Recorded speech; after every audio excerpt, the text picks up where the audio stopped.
Turageze mu mwanya mwiza w'amakuru mu Kirundi ndabaye ikaze mwebwe mwese muri ko murakurikirana imbonesha kuri yanyu BTV Burundi. Uno musi amakuru twabatorekanije agizwe n'ingingo imwe rudende y'imvura imaze imisi yibonekeza hano mu gisagara ca Bujumbura yatumye hononekara byinshi ndetse n'abantu bakasiga ubuzima biciye mu nzuzi zimwe zidakingiwe za hano mu gisagara ca Bujumbura. Ndabatumire rero kubana natwe mu kanya n'inkuru imwe ukwayo. Ikazi kandi kuri mwebwe mwese muri ko muradukurikirana uko nari mejeje kubabwira hamaze imisi hibonekeza imvura idasanzwe na cane mu mihingo yose y'igihugu, ariko no musi turaza kuganira ku imvura yaguye hano mu gisagara ca Bujumbura. Duhere muri komine Ntahangwa aho imvura yaguye yahitanye ibitari bike biciye ku ruzi Ntahangwa gononekaye ndetse rukaba rwarahitanye n'umuntu. N'inkuru twateguriwe na mugenzi wacu Ale Lohisi Ndongozi. Imvura nyinshi iri kwiragwa muri iki gihe ibandanya gutema itongora mu gutwara ubuzima bw'abantu no konona ibintu bitari biki. Inyuma y'ibara ryaguye muri quartier Kibenga ritewe n'uruzi Kanyosha n'izindi zuzi ziriko zirabangamirwa. Akarorero n'uruzi Ntahangwa, inkengera zago zibandanya kubangamirwa cyane n'amazi menshi y'imvura azanana ingufu nyinshi agatuma izo nkengera zigoma zibomoka. Mu gihe haraheze iminsi mike ikigo kijejwe amabarabara mu Burundi ARB gitanguje gusanura inkengera z'urwo ruzi mu ntumbero yo gukingira ibarabara Avenue de l'Imprimerie, ibikorwa byabo ntibyashoboye kubandanya kuko nivyo bari bamaze gukora byabomowe n'amazi y'imvura imaze iminsi igwa, gutyo inkengera z'uruzi Ntahangwa nazo zikabandanya kubomoka ku murindi munini. Amazi y'imvura mu ruzi Ntahangwa ntiyakoze ibara ryo kubomagura inkengera z'urwo ruzi gusa, kuko igihe twashika kuri uno wa kane igenekerezo rya 11 ndamukiza mu masaha y'umurango twasanze ikiziga c'umugabo yatwawe n'ubwo ruzi.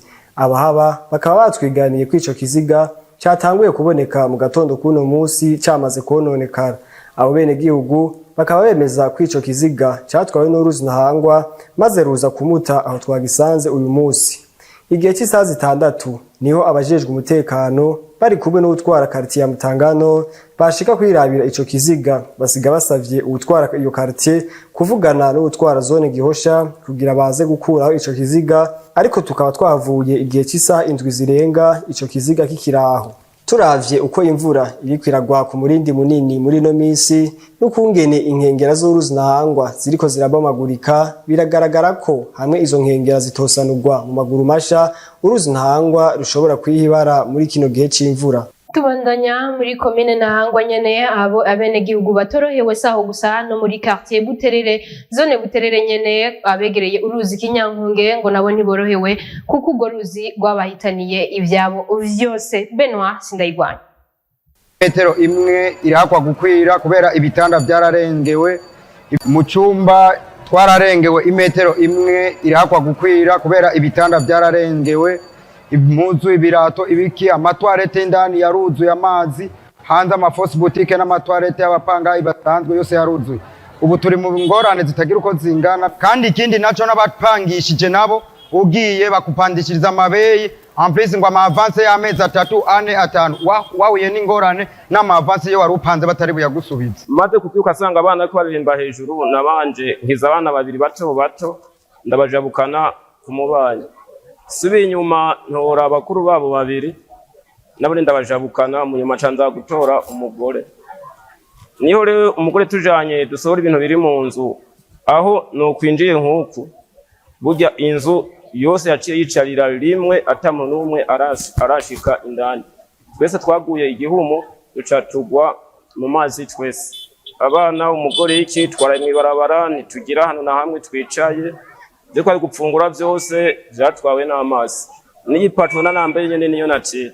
Ayo namwe mu majambo yashikirijwe na bamwe mu bene gihugu bo muri zone Buterere ya komine Ntahangwa mu gisagara ca Bujumbura, aho bari mu mwiheburo waturutse ku mvura nyinshi yaguye mu ijoro ryo kuwa 9 ntwarante igahitana ibitari bike. Abo bateshejwe izabo bagasaba ko bofashishwa ibiba birababeshejeho, harimwo no guha inzira uruzi Kinyankonge kugira ntirubandanye kubatera. Ikintu nyamukuru gikenewe nukubakirwa ururuzi, kubera ko nubundi bodufasha bakaduha amahema cyangwa bakaduha ibifungurwa, ariko nubundi rudakozwe nubundi tuzogaruka Icizere nuko gukogwa rukatwagwa neza amazi akagenda. Tubaye mu buzima bubi cyane guhera imisi ibiri heze umuntu ari ngataco adafise aho akikuru umusaya itiro riragufata ukabura n'ahantu ushobora kwihengeka. Twico twosaba nuko ushaka guturondera ahantu twoshobora kuba turicaye nka twebwe twamaze kugira gute inzu zamaze kubomoka tugatakaza ibyacu byose dureze imiryango yacu. Tubamenyeshe ko imfashanyo zigizwe n'ivyo kurya zariko zirashikanwa mu kibanza bari begeranirijwemwo aho ku Buterere. Izo nzuzi zitema zigatongora sizo muri komine Ntahangwa gusa no muri komine Muha abenegihugu bo muri zone Kinindo quartier Kibengarirare nabo ubwana bwarafuse umunwa kuguruzi Kanyosha gwahitanye ivyabo n'abantu. Bernice igira neza. Ubuzima ntibworoshe na gato kubene gihugu muri quartier Kibengarirare muri komine Muha mu gisagara ca Bujumbura inyuma yaho batewe n'imyuzure itewe n'uruzi Kanyosha kuko hari vyankenerwa vyinshi vyatwawe n'amazi nko kubura aho bakika umusaya n'ibindi nkuko bivugwa nabo bene gihugu nyene bashikiwe n'ivyo vyago batagifise ayo bacira nayo bamira. Abantu bese bariko barahunga batagira iyo baza, bamwe bari mwibarabara n'imodoka, imatera zaraguye mu mazi, ubufu ico bafungura cyose sitoke mu nzu yari mu nzu yose. Nta kintu n'ababosi nabo nyene barahahombeye n'akanoti barahombye cyane. Bisanzwe aho bibereye ku munsi w'ejo twaciye tuhungira aho nyene kwibarabara aho haruguru. Hama ibintu twari dufise byinshi byaratwawe nk'ubu je mvuye mu Kinindo gutora yo tuduhuzu nari nabitseyo. Ubu kugira ngo nk'ibyo bandanya nambara hama byinshi nka byose byaratwawe nta kintu na kimwe dufise dusigaranye. Nk'ubu turara twicaye nk'ubu je wahomba mazi yarateye bakaba bariko barubaka inzu nshasha ubu turara twicaye ku magaraviyo. Ubuntu bwose twahora turyama ko ubuye bwarajovye. Abo bene gihugu barasaba abagira neza n'uwagira umutima runtu ko bo bafasha bakabaronsa bimwe bimwe mu vyankenerwa. Twashaka mudufashe n'ukuri turaremvye si twebwe. Amazi yaduteye uruzi rwavuye ruguru. Arya amazi ya ruguru ashaterana na Tanganyika. Nuko mwododora imbere mukaturabira nk'abantu boza bakatugarukirako. Handi ho twebwe turi muyabira.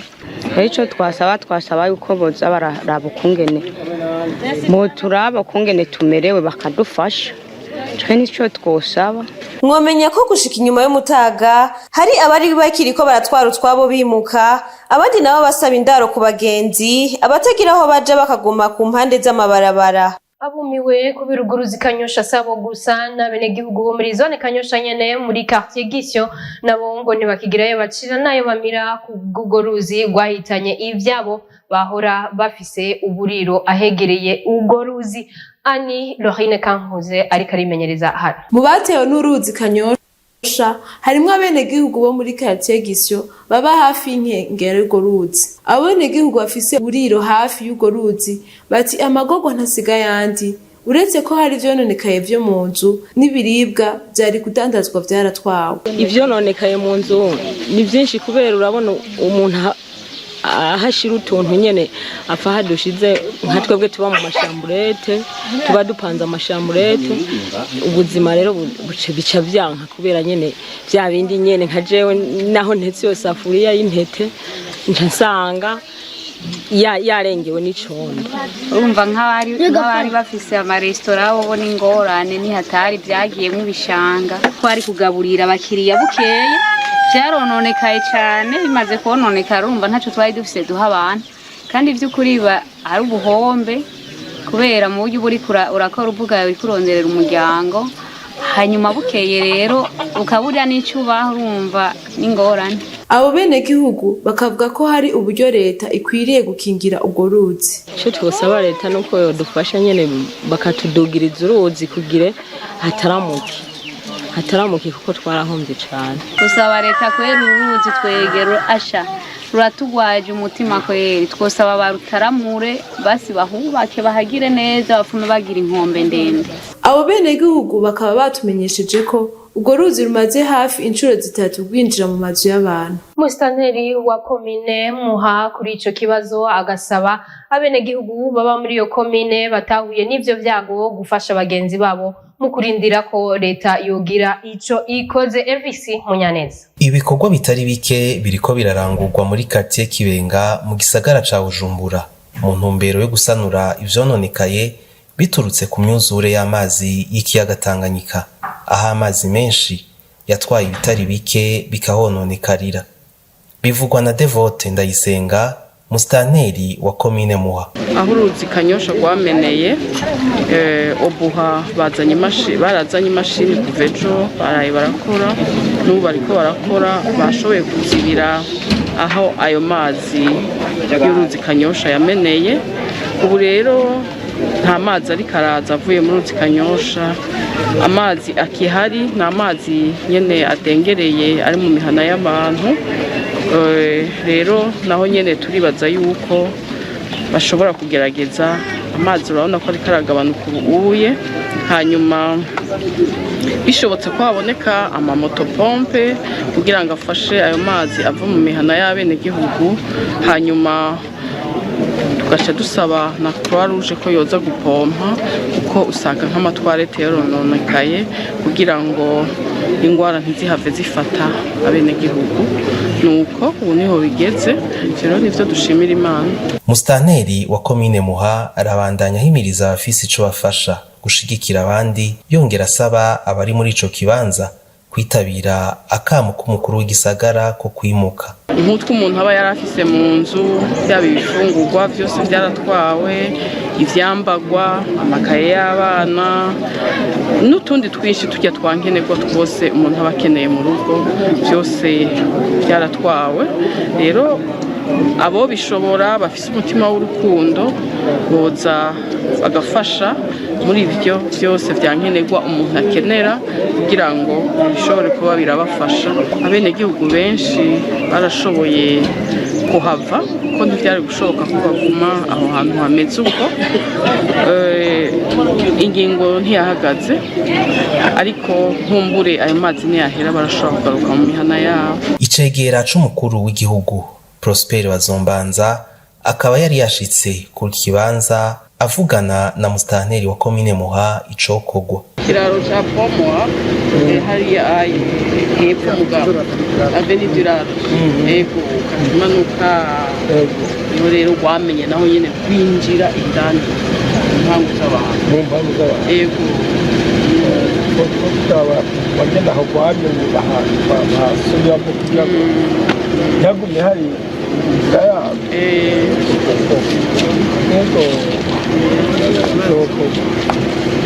Très bien, mugira amahoro rero courage.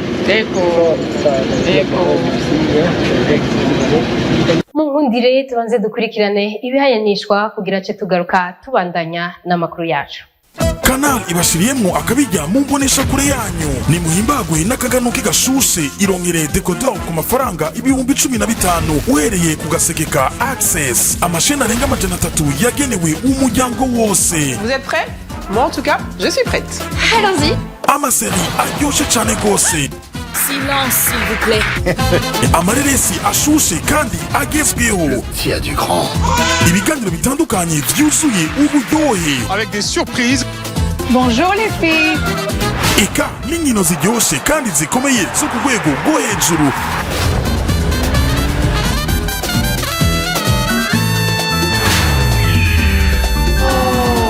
Ai! Naka karababa. Tubandanya n'amakuru yacu tuyabandanirize ku rugo ruzi Kanyosha, aho abenegihugu bamenyesha ko amazi yarenze inkombe bagerageza gukora ivyo bashoboye byose mu kuropora umusenyi kugira ngo ayo mazi aronke aho aca. Negrita irakoze. Abo n'abayobozi umusenyi bakorera muri komine Muha muri zone ya Kanyosha muri quartier Gisyo ku ruzi rugabura Kanyosha na quartier Kibenga. Uretse ko uwo mwuga ubatunze uranafasha mu gukingira urwo ruzi kugira ntirushware mu mazu nk'uko babitwiganiye.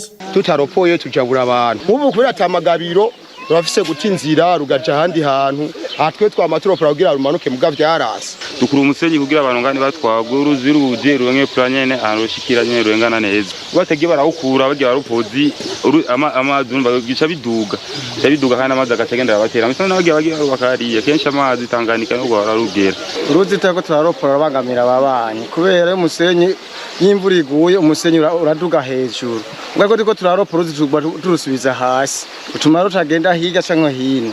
Abo baropozi bagasaba leta ko urwo ruzi rukwiye gukingirwa vuba bwangu amazi atarasubira kurenga inkombe. Gusa rero ko leta ishobora kubaka amagabiro manini ha mu ruzi rutora inzira neza. Leta nayo yoteramo kagiramo akantu kugira bakure bumva kubera nyene ahantu hagiye harabomoka. Gusa ko bahakora neza.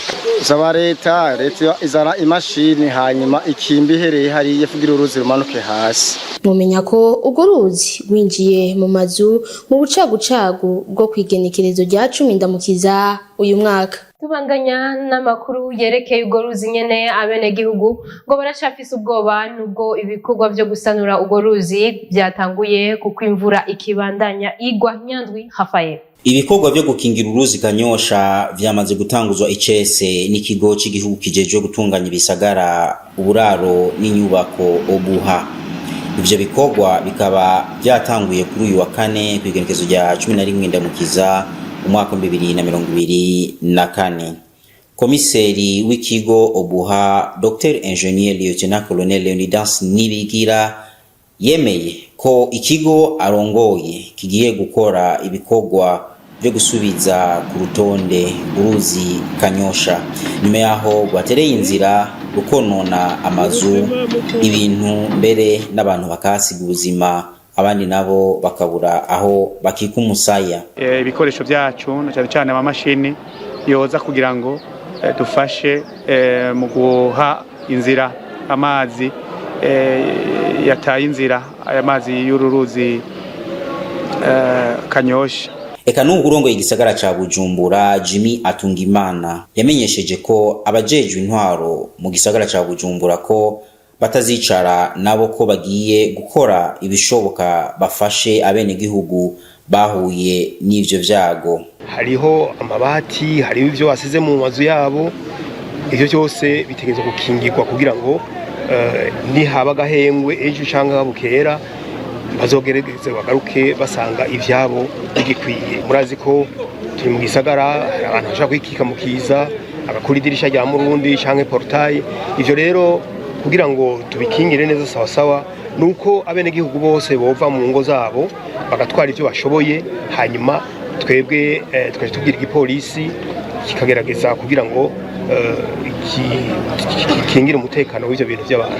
Inyuma y'ibikorwa vy'ikigo Obuha azoca hakurikira ibikorwa vy'umuryango utabara imbabare kwahuje Burundi kugira bapome amazu mu kubakingira indwara z'ivyaduka zishobora kubangamira ababa muri iyo quartier ya Kibenga Rural. Nino kuri iyo nkuru ya mugenzi wacu Nyandwi Rafael duce dusozera ko amakuru yacu nkuko mwavyiboneye. Murabona neza yuko abenegihugu agahinda umubabaro n'amarira ari byo bibuzuye kubera izo nzuzi zidakingiwe. Tugira ko dusaba ababijijwe kugira bazitire bataronegwa kubera ko abahinga bajejwe gukurikirana ibirere bamenyesheje ko imvura izobandanyirwa muri ano mezi turi muri no ngaho rero duciye dusozerera ano makuru. Ndabashimira mwebwe mwese mwariko murayakurikirana, mubandanye mugira ibihe byiza mukurikirana n'imbonesha kure yanyu BTV Burundi. Murakoze, Imana ibahezagire.